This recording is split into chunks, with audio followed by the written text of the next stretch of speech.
Today we're doing a review of the DeWalts brushless 20 volt. It's called the DCF 787.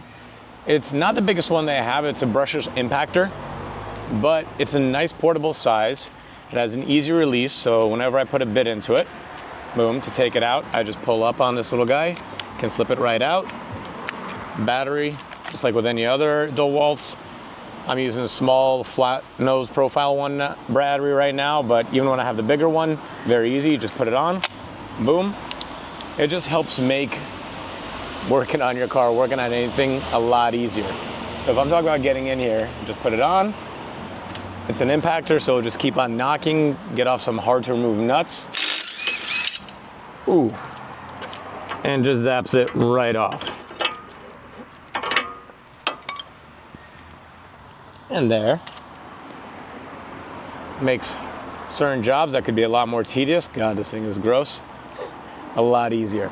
I recommend if you're doing any kind of work yourself on cars inside the house, I really recommend it. Honestly, DeWalts, it's a brand that I personally enjoy. I find them to be reliable, and as you can tell by this particular impactor, it's seen a hard life and it still keeps on kicking. I think I've had this thing for like 5-6 years now.